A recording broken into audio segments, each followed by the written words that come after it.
Well, we're going to kick straight off with the BBC's breaking headlines. The BBC seems to have caught up with the fact that overnight there have been really heavy Russian missile strikes in Ukraine. This has been widely reported more or less from the time it occurred on social media, but the BBC's taken some time to catch up. We need to remember that in Ukraine, Zelensky has put pressure on people on social media not to report what's been happening with Russian attacks and missile strikes. So there has definitely been a drop-off in accurate social media from inside Ukraine, and clearly now we're seeing a highly controlled media environment in Ukraine. Well, let's have a look at how the BBC did it. And of course, they had to put in their huge breaking news banner because they just managed to catch up with social media. This is the meat of the report. Massive missile strikes across Ukraine, including Kiev. At least 2 blasts were reported there. One resident told the BBC his district was now without electricity. It goes on to talk about Kharkiv, and it says the strikes come after Russia blamed Ukraine for a drone attack on its Black Sea fleet in the annexed Crimea. And I think you're going to come on to that and give us a bit more about that attack. But the BBC here really reporting nothing new because the Russians have been heavily attacking Ukrainian infrastructure, particularly electricity and water, over a great many days. This was another shot from the BBC Specialist Ukraine page. And what I found particularly interesting here, apart from the power and water hit in Russian strikes, was top center. There's a little article there inside the US military cyber team's defense of Ukraine. And we'll do more on that article, but just to flag up today that what this is telling us is that the American military are inside Ukraine to help control media. And I think this is a very critical thing for people to understand in the West.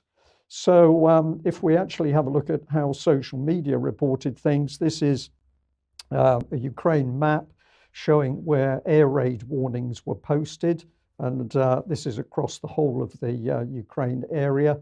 But if we keep it simple, those strikes have been targeting electricity and water utility infrastructure. And it's now estimated that the damage is to well over 30%, somewhere between 30 and 40%. And of course, aside from losing electricity, it's also meant very big outages of rail communications and tram capacity.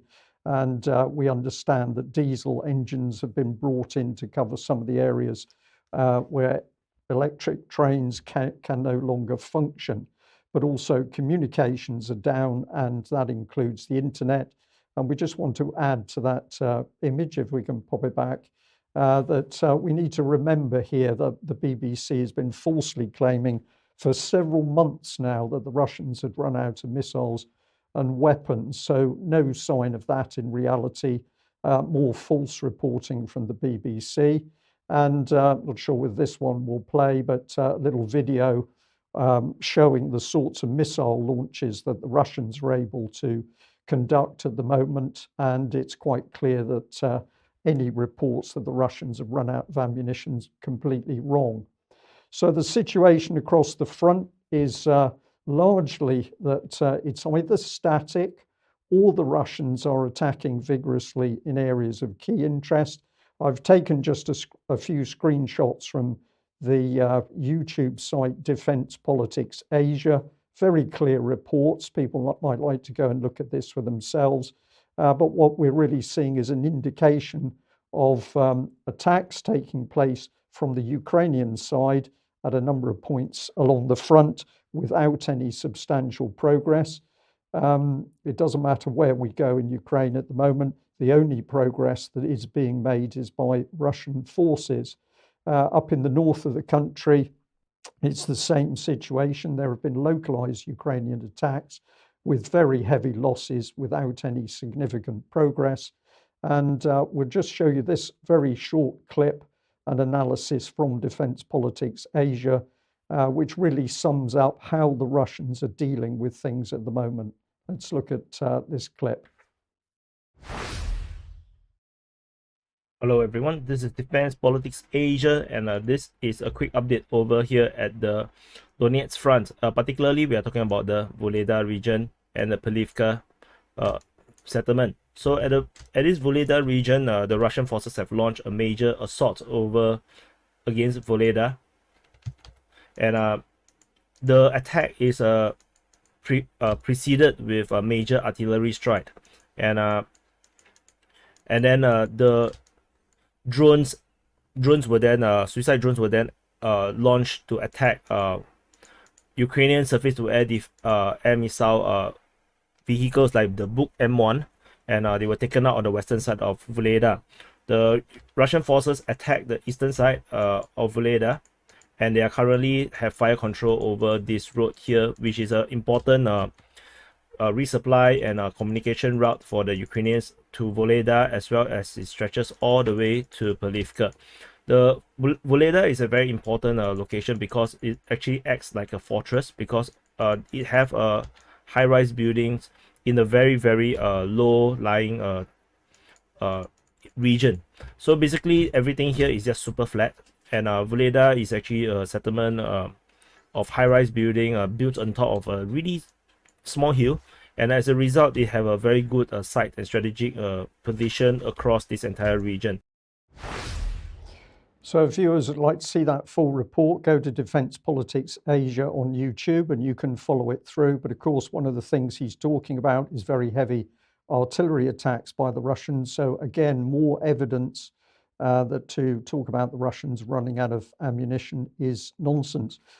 David, you have some slightly different views on how you see the fighting, but it seems to me at the moment that we have a terrible situation where some very brave Ukrainian soldiers are fighting now against forces and defences. They have no chance of breaking through. And really, what is the West achieving in this war? It is more and more Ukrainian casualties. The West would like Ukraine to fight until the last soldier dies.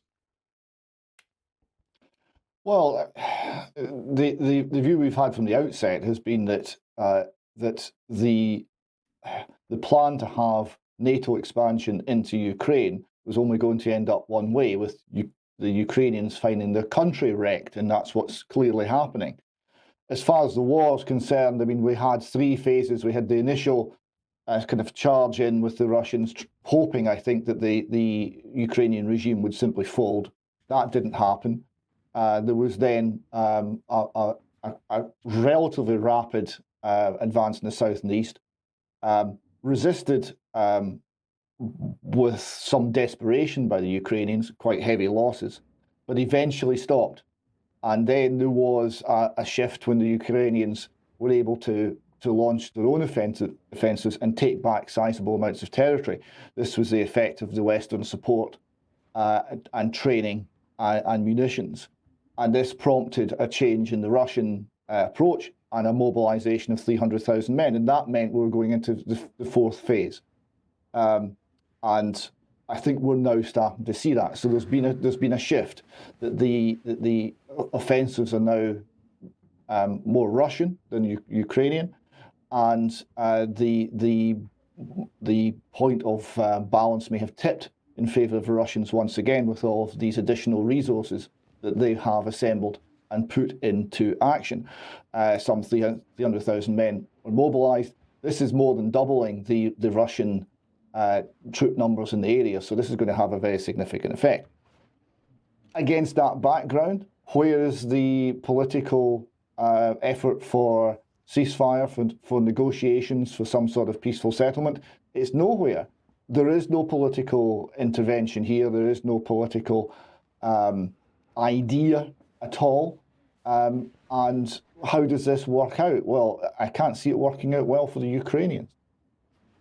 Yeah, it's a very sad state of affairs, but the thing we're not seeing from the West, from UK, is any calls for an end to the fighting. it's clear that we want it to continue as long as possible. It's going to be a pretty horrendous winter for them with so much infrastructure being totally destroyed. It goes a bit beyond some increased gas prices. Here they will have none. Well, And they some could have significantly no colder heating and temperatures. no Yeah. water, Mike. Yes. Yeah.